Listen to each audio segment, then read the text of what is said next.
Page 232 of Understanding Technical Graphics. This is our rotations topic. The figure shows the elevation and plan of a flag containing a logo. The flag is flying in a westerly direction. So what that means is when we're looking in at it, in the elevation, it's facing to the left as we see it. Draw the given elevation. So we have our basic enough elevation. It is an overall 148 millimeters high. So that's our 44 plus the 104. It's 104 millimeters wide. So we have a square section here. Our circle is based on a diameter of 80, which is radius 40. So we can draw in our circle radius 40. And then we have a hexagon shape drawn out here. And our star is based on that hexagon shape. In plan view, the flag at the minute just looks like a line. Here is our plan view of the flag, so a straight line. Part B then, on the same XY line, draw the elevation when the flag is flying in a southeasterly direction as indicated by the dotted line in plan. So what's happening is, we said the flag at the minute is facing left. The wind is going to change and it's going to blow it into a new position, this southeasterly position. So that's a 45 degree angle here in plan. So we have our elevation and plan. We're going to need to draw a new elevation and plan by doing a rotation. So I'll set up the question first and then we go through the question. The basic shape of my elevation is set up. So I said 148 millimeters high. And we have our box 104 by 104. We have to draw a radius 40 circle in the center. The handiest way to find the center is to join the diagonals. So very lightly, I'll just join up the diagonals. So a light construction line and a light construction line in the opposite direction. That gives me my center point without having to measure anything.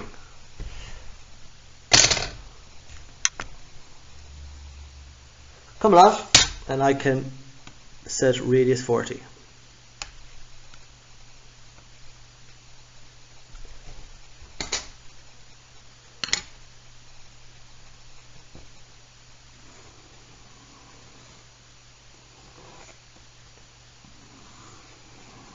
And we have our radius 40 circle drawn in the elevation.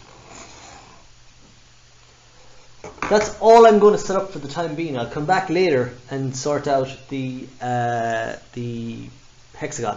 For the time being though, all I want to do is rotate the flag itself. I'm going to label the points A, B, C and D. So the four corners we want to start off with. I want to find those in the plan view. So for my plan view, we just project straight down and down 20 millimeters. So in other words, I bring C and D straight down. I bring A and B straight down. A and B are directly above each other. So here's my corner A and B. And here is the side for C and D. Straight down, I've got C and D. We have to rotate those into a new position. So they said southeasterly in plan, which was a 45 degree angle down here. To rotate them, we rotate in plan. Here is my hinge, so my flag is going to swing around the hinge. Compass point goes at AB, and I swing the compass out to CD. CD is going to swing around about.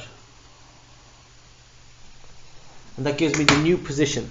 So CD moves all the way around here and ends up at this point. That gives me the position of the flag in plan. So that is my new position of the flag in the plan.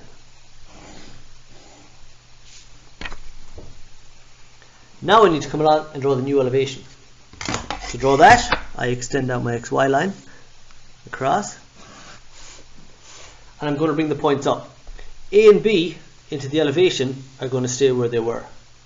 Because it's the hinge, it doesn't move. C and D are going to come straight up into elevation. So project vertically from plan to elevation.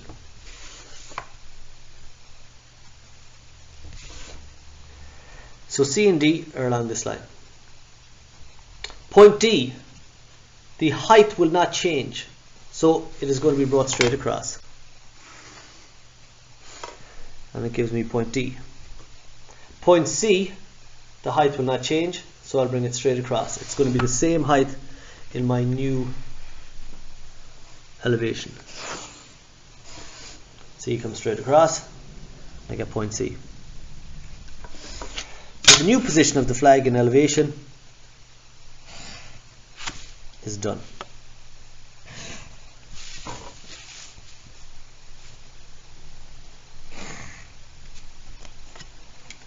That is the basic principle to the rotation. So the point, for example D, brought to plan, swung around about in plan, brought to elevation, the new elevation, and the height is brought across. And all the points are done the same. Next section is to rotate our curve and the hexagon. I need to draw in the hexagon first of all. To do that, we just simply get the top and bottom point. So vertical construction line through the center of the circle gives me the top and bottom point. And I can just come with my 30-degree set square, and these are going to be construction lines because it's the star that's going to be darkened in. So keep these lines light. And I'm going to go 30 degrees from the top and bottom point in both directions.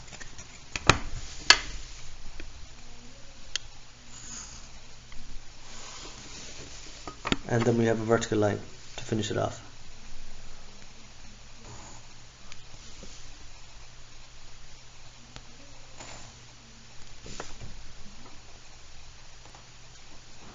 I'm going to label those points 1 to 6.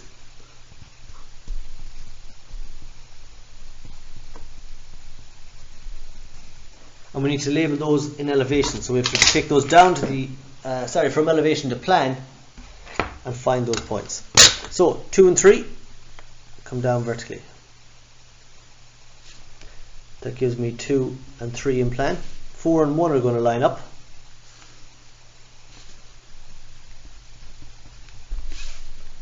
And 5 and 6. And make sure you write the labels nice and big so that we don't mix them up. So I found 2 and 3 straight down in plan, 1 and 4 straight down in plan, 5 and 6 straight down in plan. Next up, we want to rotate those points. So again, my hinge is AB, compass point goes at AB, and we rotate the points around. So 5 and 6 are going to swing around. 4 and 1, compass point stays at AB always. Swings around to the new position in plan. 2 and 3.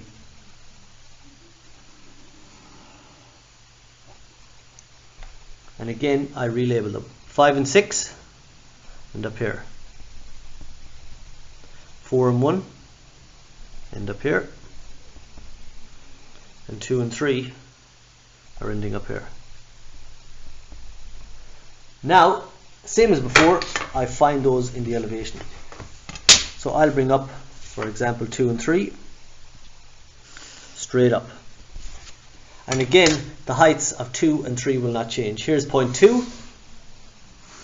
I bring it across to hit my line.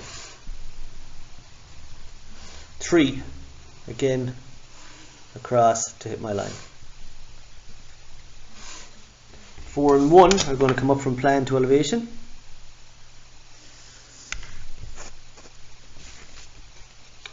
And again, the points are going to be brought across. So 4, 1,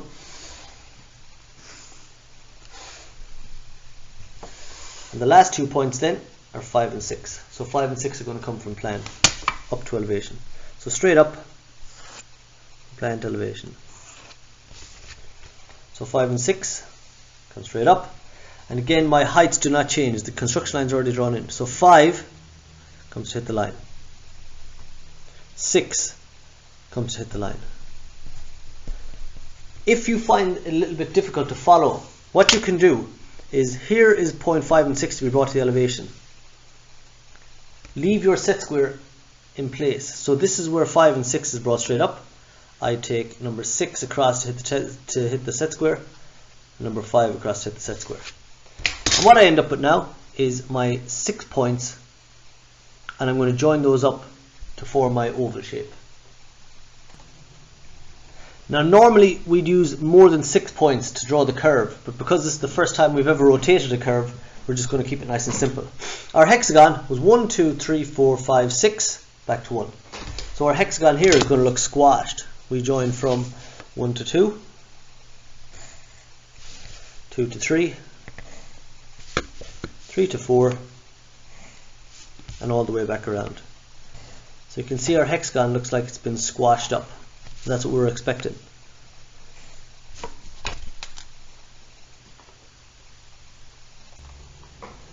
The star shape, to finish it off, is based on 2 triangles. So if I have a triangle coming across in my original and down,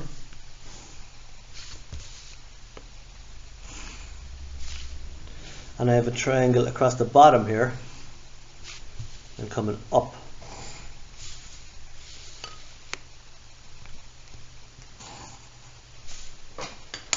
it gives me the shape of the star. And I'll darken it in good and heavy so you can see it.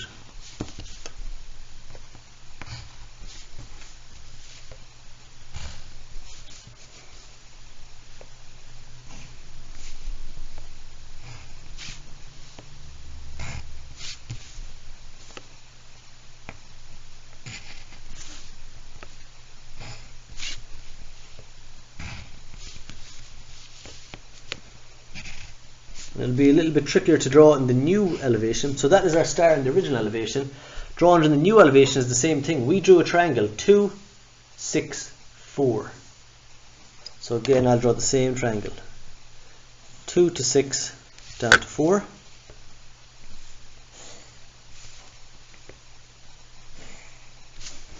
And again, our triangle was 1, 3, 5. So those 3 join together.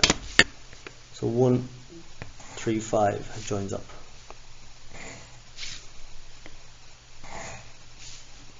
And once again, I can draw in the triangle, or sorry, the star.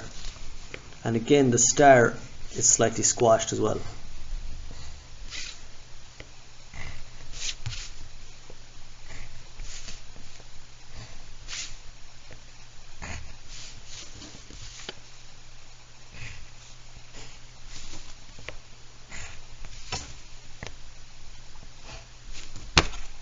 That is our rotation complete.